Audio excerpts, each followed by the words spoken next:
when you're designing your film, your look, you always take into account, like, I always pare it down. I think less is more in life in every way. And I always think then when you do eventually get a schedule, which comes well after your designs, you can, you'll look again to see if you put too much into the day, where can you lose the look maybe? You know, where do you not need Galinda's hair to change, or where do you not need Elphaba to have a different braid in, or something like that. You try and pare things back so you make what you do work for the director.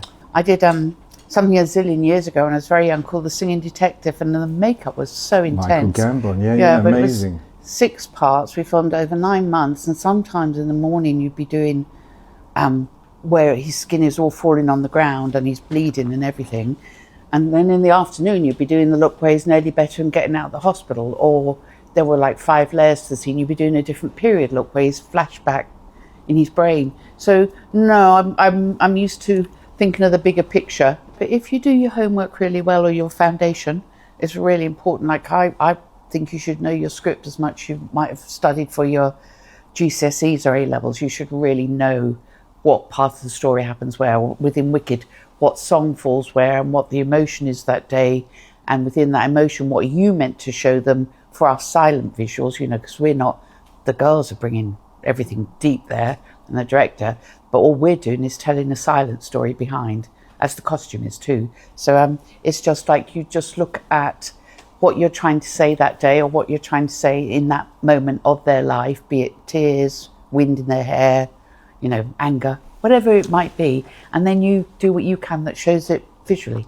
And then for everybody who's training, just say you were all trainees on, say you were all on Wicked, every one of you, you'd know it as well as me, would be the perfect situation, and then you'd know what scene was coming next.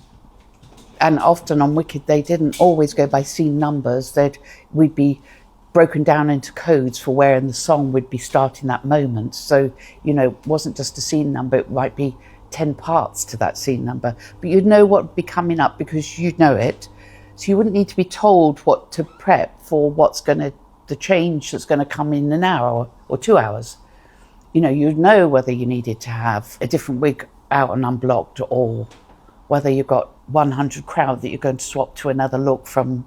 We never did stuff like swap Munchkins to Emerald City or stuff like that on one day though. We swapped artist looks like within the film, be it Jonathan or Bok, or, you know, from 1 to 2, but we never ever changed the crowd from a Munchkin to a Emerald City or to a Winky or anything like that.